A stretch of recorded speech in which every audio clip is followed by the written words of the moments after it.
অবশ্যই এটা মানে ঐক্যের প্রতিনিধিত্ব করে, কেননা তিনি কিন্তু একজন ভিশনারি লিডার, যাকে মানে যাকে কেন্দ্র করে প্রত্যেক রাজনৈতিক দলই আসলে মানে উৎসাহী যে আসলে তার কার্যক্রম কেমন হওয়া উচিত, যেহেতু তিনি মানে এত বড় একটা দলের মানে অভিভাবক।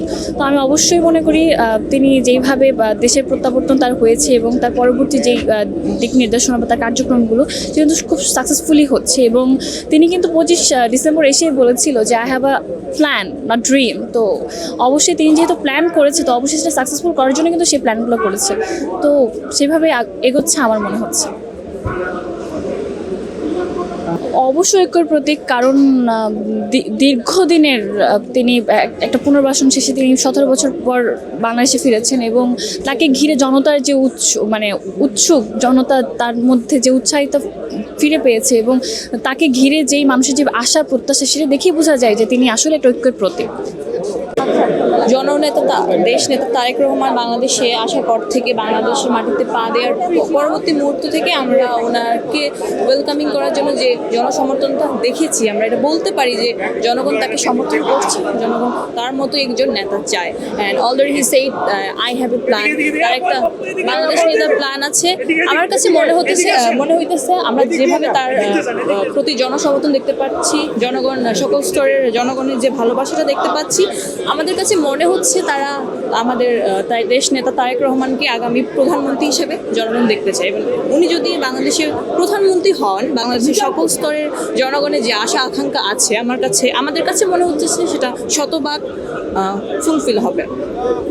আমি যেটা বলছিলাম, হ্যাঁ, অবশ্যই ঐক্যের প্রতীক, কারণ উনি সকল স্তরের মানুষ নিয়ে, সকল রাজনৈতিক মতাদর্শের মানুষ নিয়ে বাংলাদেশ গড়তে চান। অলরেডি ওনার যে স্লোগান, উনি যে ইয়াতে চলেন, যে নীতি নিয়ে চলেন, উনি অলরেডি এটা বলে দিয়েছেন যে সবার আগে বাংলাদেশ, সকল রাজনৈতিক দল, সকল ধর্ম, সকল শ্রেণী পেশার মানুষ, সব কিছুর আগে আমাদের বাংলাদেশ। এবং আমরা যে মতাদর্শে বিশ্বাসী হই না কেন, আমাদের কাছে যাতে সবার আগে বাংলাদেশের স্বার্থটা থাকে, সবার আগে ম্যাটার করে, এটা আমাদেরকে দেখতে হবে।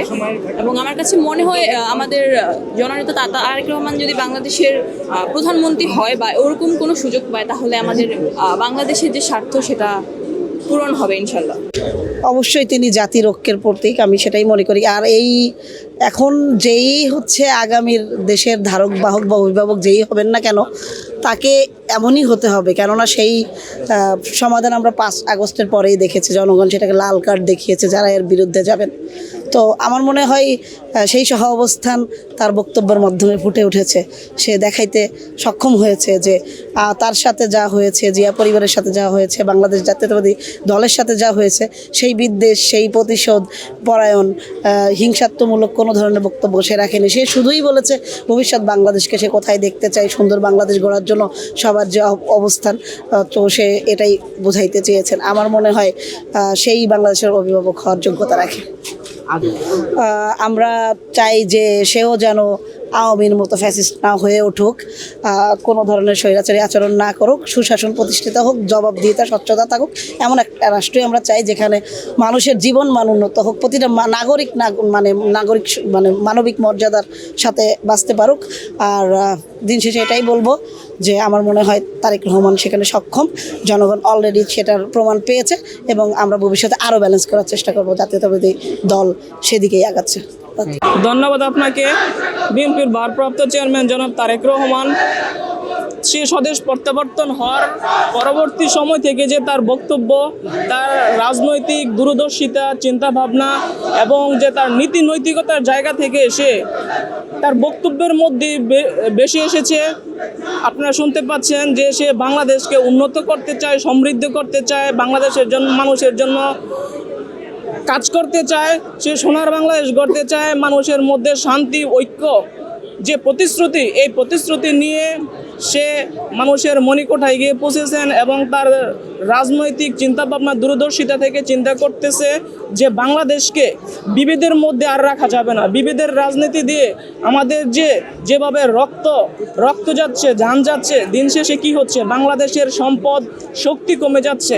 সেই জায়গা থেকে সে মনে করছে ঐক্যতাই বিএনপির বড় শক্তি, শান্তি সমৃদ্ধির মধ্য দিয়ে বাংলাদেশের মানুষকে নিয়ে সোনার বাংলাদেশ গড়বে এবং স্বনির্ভর বাংলাদেশ। আমাদের শহীদ প্রেসিডেন্ট জিয়াউর রহমান একটি তলাবিহীন জুড়ি থেকে যে রাজনীতি করে অল্প সময়ের মধ্যে যে কাজকর্ম দেশে গুণান্বিত হয়েছেন, তার অসমাপ্ত কাজ বেগম খালেদা জিয়া করেছেন এবং তার পরবর্তী সময় তার উত্তরসূরি শহীদ প্রেসিডেন্ট জিয়াউর রহমানের উত্তরসূরি সুযোগ্য সন্তান, সে স্বদেশ প্রত্যাবর্তনের মধ্য দিয়ে বাংলাদেশকে একটি সুন্দর শান্তি এবং ঐক্য থেকে কাজ করে একটি সুন্দর বাংলাদেশ গড়বেন এবং সবার সহযোগিতা সে কামনা করেছেন এবং শিষ্টাচার মধ্য থেকে আগামীর রাজনীতি হবে, এটাই ছিল তার চিন্তা এবং চেতনা।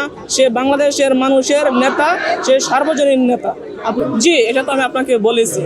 তারেক রহমান দীর্ঘ 17টি বছর নির্বাচনে থেকে তার যে বক্তব্য, তার যে রাজনীতি চিন্তা ভাবনা, বিদেশের মাটিতে থেকে বাংলাদেশকে যেভাবে পরিচালনা করেছে, সে একদম পরিপক্ক একজন আন্তর্জাতিক খ্যাতনামা একজন নেতা হয়ে গিয়েছেন। তার বহিঃপ্রকাশ 300 ফিটে তার বক্তব্যের মধ্য দিয়েই প্রথম দিনে এটি বহিঃপ্রকাশ হয়েছে। সে শান্তি চায়, মানুষকে নিয়ে কাজ করতে চায়, বাংলাদেশকে নিয়ে তার অনেক স্বপ্ন। এই স্বপ্ন বাস্তবায়ন করার জন্য সবার ঐক্য থাকতে হবে, এক থাকতে হবে এবং তাকে সময় এবং সুযোগ দিতে হবে। বাংলাদেশের মানুষের কাছে সে প্রত্যাশা রাখছেন, ইনশাল্লাহ বাংলাদেশের মানুষও সেই প্রত্যাশাকে সে সাদরে আগ্রহ করে নিয়েছেন, মানুষের মনিকোঠায় সে পৌঁছে গিয়েছেন। সাপ্রেস করার কিন্তু পারে নাই সাপ্রেস করতে, বরঞ্চ উনি নিজে স্বমহিমায় বিকশিত হচ্ছেন। গতকাল উনি দুঃখ প্রকাশ করেছেন ঢাকাবাসীর কাছে, ছুটির দিনে এসেছেন এত কথা চিন্তা করে যে মানুষের আসলে সত্যিকারে ভালো যে হৃদয়ে ধারণ করে, সেই নেতাই হচ্ছেন আমাদের ভারপ্রাপ্ত চেয়ারম্যান জনাব তারেক রহমান। ধন্যবাদ আপনাকে। আমাদের আপসহীন দেশনেত্রী বেগম খালেদা জিয়া ছিলেন জাতীয় ঐক্যের প্রতীক, আর বহুদলীয় গণতন্ত্রের প্রবর্তন কিন্তু করেছিলেন আমাদের শহীদ রাষ্ট্রপতি জিয়াউর রহমান বীরুত্তম। তো আজকে যে আপনি বলেন পারিবারিকভাবে ঐতিহ্যগতভাবে যখনই দেশ দুঃসময়ে পড়েছে, দেশ কষ্টে পড়েছে, সেই কষ্ট লাঘব করার জন্য এগিয়ে এসেছিলেন শহীদ রাষ্ট্রপতি জিয়াউর রহমান বীরুত্তম, পরবর্তীতে আপসহীন দেশনেত্রী বেগম খালেদা জিয়া। এবং আপনি দেখলেন সাধারণ মানুষের কত আগ্রহ তারেক রহমানকে নিয়ে, তারা যে তাকে হৃদয়ে ধারণ করে। ছাদের থেকে মানুষজন দেখা গেল কোনো জায়গা থেকে, বাস থেকে, রিক্সা থেকে, ট্রেন থেকে সবাই হাত নাড়াচ্ছে, বাসার বারান্দা থেকে। আপসহীন দেশনেত্রী বেগম খালেদা জিয়ার মতো তারেক রহমানও মহিমান্বিত। এই জন্যই উনি শুধু একটি দলের নেতা না, উনি হলো বাংলাদেশের সকল দলকে ধারণ করেন বলেই ইনকিলাব মঞ্চের মুখপাত্র।